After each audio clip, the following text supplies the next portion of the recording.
홍콩 사우스차이나 모닝포스트는 지난 20일 중국 부자들에게 서울 부동산은 물량은 적지만 사두면 높은 임대 수익률과 양도 차익을 기대할 수 있는 고급 투자처라고 보도했습니다. 이 신문은 시장조사 전문기관 스태티스타를 인용해 서울에 주택을 보유한 외국인 가운데 중국인 비중이 2015년 32.5%에서 작년 8월 기준 61.2%로 거의 2배로 급증했다고 전했습니다. 미국 한미경제연구소의 카일 페리의 연구원은 올해 코로나를 막기 위한 정부의 정책이 본의 아니게 부동산 시장에 기름을 부었다며 4번에 걸친 경기 부양책과 역대 최저금리로 서울 아파트는 수익률이 높은 안전한 투자처가 됐다고 말했습니다. 이어 페리의 연구원은 투기가 집값 상승에 영향을 미치고 있긴 하지만 근본적으로 수급 문제라며 그동안 정부가 시도한 단편적인 대책보다는 급증하는 수요를 충족시킬 만한 지속적이고 광범위한 조치가 필요하다고 말했습니다.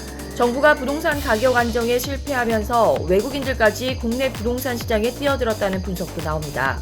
건대중 명지대 교수는 외국인의 경우 해외 금융기관에서 자금을 조달하면 내국인처럼 대출 규제를 받지 않는다며 우리나라 금리도 많이 낮아졌지만 미국 등의 금리는 더 낮고 반대로 주택가격은 계속 상승해 왔기 때문에 외국인들이 국내 부동산 시장을 좋은 투자처로 여기는 것이라고 말했습니다. 한국은 홍콩이나 싱가포르 등 외국에 비해 외국인 부동산 투자에 대한 규제 강도가 낮아 외국인들에게 상대적 투자 매력도가 높습니다.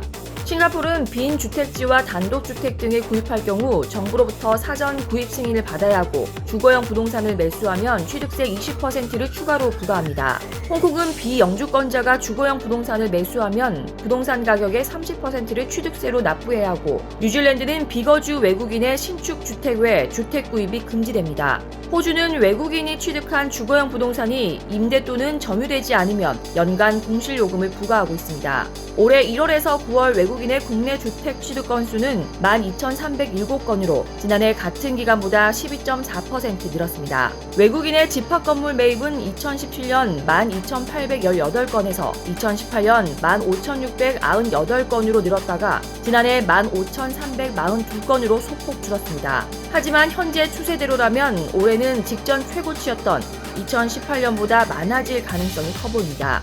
그 중에서도 중국인들 비중이 압도적으로 높습니다. 전체 취득 건수의 66%인 1,105명이 중국인이었습니다. 중국인의 취득 건수는 2017년 8,062건에서 2018년 1,312건으로 늘었고 지난해에도 비슷한 수준을 유지했습니다. 중국인은 올 들어 9월까지 8,125건을 사서 전년 동기 취득 건수를 이미 뛰어넘었습니다. 익명을 요구한 한 업계 관계자는 조선비즈와의 인터뷰에서 각 나라의 차이나타운을 형성해온 중국인들의 부동산 투자 형태는 특수하다면서 이들은 뭉쳐서 상권과 주택시장을 형성하는가 하면 중국인들끼리만 사고 파는 등 특유의 관시 문화로 거래하는 양상도 있어 캐나다 밴쿠버, 호주 시드니처럼 주택시장 불안 요인이 될 수 있다고 했습니다.